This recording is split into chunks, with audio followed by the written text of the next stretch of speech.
नमस्ते दोस्तों, मैं साटम जानबूझ के ये वीडियो हिंदी में बना रहा हूँ ताकि ये वीडियो जिनके बारे में है और अपने पूरे भारतीयों तक ये वीडियो पहुंचना चाहिए, तो दिखा दो अपना जोश। हाउ इज द जोश? अब तक तो ये वायरल वीडियो आपने देखा ही होगा। लंदन में स्थित पाकिस्तानी दूतावास का ये वीडियो है और इनसेंसेशनल, इनटॉलरेंट और मूर्ख अफसर ये कौन है, ऐसा क्वेश्चन तो आपके मन में आया ही होगा। तो देखो, वैसा देखा जाए तो पेशे से ये कोई राजदूत नहीं है, इनका नाम है कर्नल तैमूर राहत। अभी तक तो आपने गेस किया होगा इनटॉलरेंट और इनसेंसेशनल होने की वजह क्या है।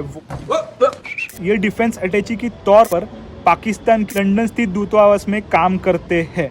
देखो, बहुत सारे देश मिलिट्री संबंध बढ़ाने के लिए ऐसे प्रकार के अपॉइंटमेंट्स करते हैं, उस नाते से इनका अपॉइंटमेंट किया गया है। अभी आपको पता चला होगा कि इनसेंसेशनल और इनटॉलरेंट होने की वजह क्या है। देखो, ये पहली बार नहीं है कि पाकिस्तान के बड़े बड़े उच्च पदस्थ अफसरों ने ऐसी प्रकार की एक्टिविटी की है। इससे पहले भी बहुत सारी ऐसी वाहियात हरकतें पाकिस्तानी अफसरों ने की है। उसके दो उदाहरण मैं देता हूँ। तो यूनाइटेड नेशन में बीच में एक बार कश्मीर के ऊपर डिबेट हुआ था। उस टाइम पे इन पाकिस्तानी डिप्लोमेट्स ने क्या किया था, कश्मीर के बदले पैलेस्टाइन के लोगों के चित्र दिखा के कश्मीर में कैसे प्रकार भारत हिंसा कर रहे उसका प्रदर्शन करने की कोशिश की थी। या फिर उससे भी ज्यादा वाहियात हरकत अभी आपको बताता हूँ। पाकिस्तान के एक हाउस में एक स्पीकर खुलेआम सबके सामने एक महिला मेंबर को फ्लर्ट कर रहे हैं। सुन लूंगा, देखूंगा नहीं। आई कांटेक्ट खवातीन के साथ अच्छा नहीं लगता। मैं किसी भी खातून की आंख में आंख डाल के नहीं देखता। Hina, you have raised the question for Kasoor. I am thankful you are wearing a beautiful dress today. क्या आप अच्छी तरह से मेरी तरफ देखें। फिर आप बोलोगे इनको अपॉइंट ही क्यों करते हैं? बात तो सही है। देखो, मैंने कुछ रिसर्च करने की कोशिश की कि इनकी अपॉइंटमेंट कैसी होती है। तो एक एग्जांपल लेने के लिए मैं पाकिस्तानी आर्मी का एग्जांपल लिया। देखा जाए तो दुनिया की सबसे प्रोफेशनल आर्मी मतलब इंडियन आर्मी और पाकिस्तानी आर्मी का सिलेक्शन एक जैसा ही है। लेकिन इंटरेस्टिंग ट्विस्ट कहाँ पे आता है, वो प्रिलिमिनरी एग्जाम्स के कुछ कंपोनेंट पे। देखो, प्रिलिमिनरी एग्जाम्स में दो कंपोनेंट है पाकिस्तानी आर्मी में, पहले तो रिटन एग्जाम और दूसरा फिजिकल टेस्ट। इंडिया में फिजिकल टेस्ट नहीं होता है, सर्विस सिलेक्शन बोर्ड के टाइम पे ही उसकी फिजिकल फिटनेस चेक की जाती है।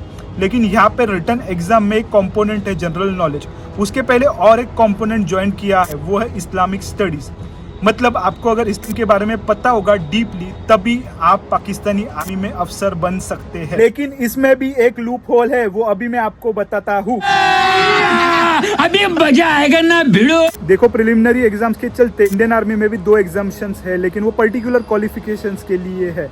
मतलब आप रिटन एग्जामिनेशन ना दिए हुए भी सर्विस सिलेक्शन बोर्ड के लिए क्वालिफाई हो सकते हो। वो कौन से एंट्रीज है, ऐसे अगर आपका क्वेश्चन होगा तो वो है आपके पास एनसीसी सर्टिफिकेट हो तो आप क्वालिफाई हो सकते हैं सीधा सर्विस सिलेक्शन बोर्ड के लिए। इसको एनसीसी डायरेक्ट एंट्री बोला जाता है।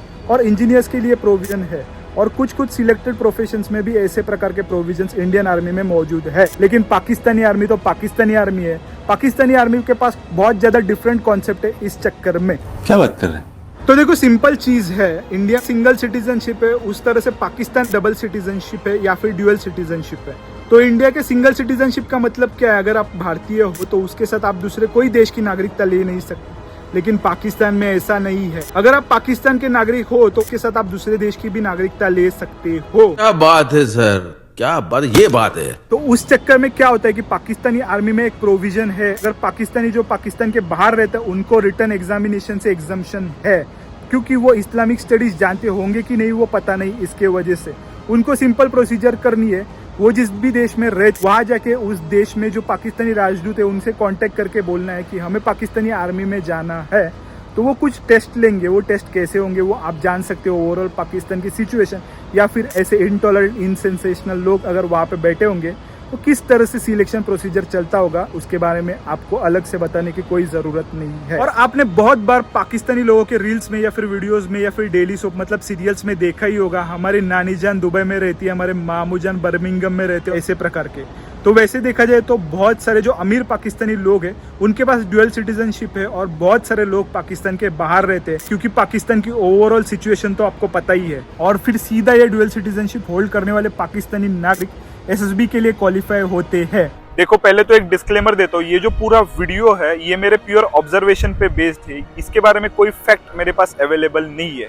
लेकिन आप जब पूरा वीडियो देखोगे तो आपको भी रियलाइज होगा कि ये बात सच है। देखो, आपको अगर अच्छे मार्क से अमीर होना होगा तो उसके लिए क्या करना पड़ेगा, तो बिजनेस एस्टेब्लिश करना पड़ेगा। लेकिन यहाँ पे एक ट्विस्ट आता है पाकिस्तान के मामले में।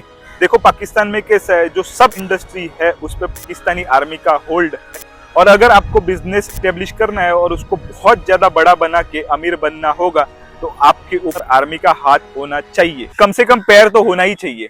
इसके चलते पाकिस्तानी आर्मी और पाकिस्तानी आर्मी के बड़े बड़े अफसर बहुत ज्यादा अमीर बनते हैं और रिटायरमेंट के बाद बहुत बड़े बड़े पैकेजेस लेकर रिटायर होते हैं। पर उसके बारे में एक बेस्ट एग्जांपल देता हूँ आपको। हाल फिलहाल अपने इंडियन आर्मी के जब रिटायर हो गए, रिटायर होने के बाद उन्हें पहली दिवाली मनाते हुए अपने घर का फोटो डाला था और वो फोटो ट्विटर पे पाकिस्तान सबसे ज्यादा वायरल हुआ और पाकिस्तानी लोग अपने जनरल के बड़े बड़े कोटियों के साथ अपने जनरल नरवणे सर का ये घर कंपेयर करने लगे। और इस अमीरियत के चलते बहुत बार देखा गया है कि पाकिस्तानी अफसर्स अपने फैमिली के लिए ड्यूअल सिटीजनशिप का यूज करके अपनी फैमिली को विदेश में सेटल करते हैं। उसका सबसे बड़ा एग्जाम्पल अभी पहलगाम अटैक होने के बाद इंडिया का रिटेलिएशन कैसे होगा, इस प्रेडिक्शन के चलते पाकिस्तान के अभी के जो जनरल है उन्होंने अपने फैमिली को विदेश में शिफ्ट कर दिया है। और रही बात विदेश में रहने वाले पाकिस्तानी नेशनल्स के लिए एग्जम्पशन आर्मी में क्यों है, तो देखो मैक्सिमम लोग अमीर कौन है, पाकिस्तानी आर्मी के लोग।